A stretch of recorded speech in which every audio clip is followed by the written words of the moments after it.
क्या चीन भारत के साथ सीमा पर सिर्फ शांति का नाटक कर रहा है? अमेरिकी रक्षा मंत्रालय द्वारा हाल ही में जारी पेंटागन की रिपोर्ट ने एक बड़ा खुलासा किया है, जिसने भारत की सभी सुरक्षा एजेंसियों को अलर्ट कर दिया है।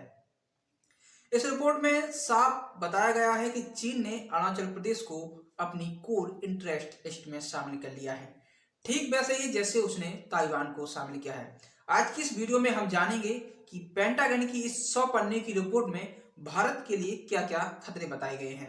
तो चलिए चलते हैं। नमस्कार, मेरा नाम विजय और आप देख रहे सुतेज स्टडी।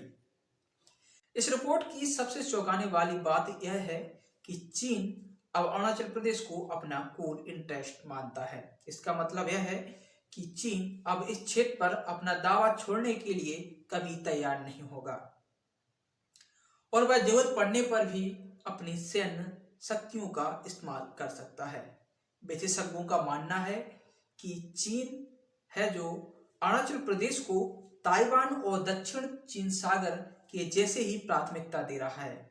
अगर ऐसा ही रहा तो भारत की संप्रभुता के लिए यह सीधा खतरा साबित होगा। पेंटागन की हाल ही में जो ताजा रिपोर्ट आई है उसमें यह बताया गया है कि चीन है जो भारत के साथ डबल गेम खेल रहा है। यानी एक तरफ तो वह भारत के सीमा विवाद का तनाव कम करने की कोशिश कर रहा है, तो दूसरी तरफ वह भारत की जो एलएसी सीमा है उसके नजदीक नई इमारतें और सैनिक बुनियादी ढांचा का निर्माण तेजी से कर रहा है। आपको बता दें कि चीन का साफ मकसद यह है कि वह भारत और अमेरिका की दोस्ती के बीच में दरार डालना चाहता है। खतरा सिर्फ जमीन पर ही नहीं बल्कि समंदर में भी है। इस रिपोर्ट के मुताबिक चीन है जो भारत के पड़ोसी देश म्यांमार, श्रीलंका, बांग्लादेश और पाकिस्तान में अपने सैन्य ठिकाने बनाने की योजना बना रहा है।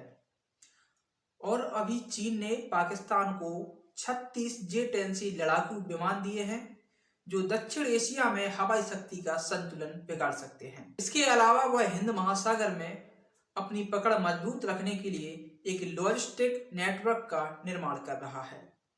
चीन अपनी सैन्य ताकत को बड़ी तेजी से अपग्रेड कर रहा है। वर्ष 2024 में चीन के पास कुल 600 से अधिक परमाणु हथियार थे और अब चीन का लक्ष्य है कि वर्ष 2030 तक चीन के पास करीब 1000 से अधिक परमाणु हथियार होंगे। चीन है जो साइबर और इंफॉर्मेशन वॉरफेयर में निवेश कर रहा है, जिससे वक्त आने पर वह विरोधी देशों के सिस्टम की पंगी बजा सके।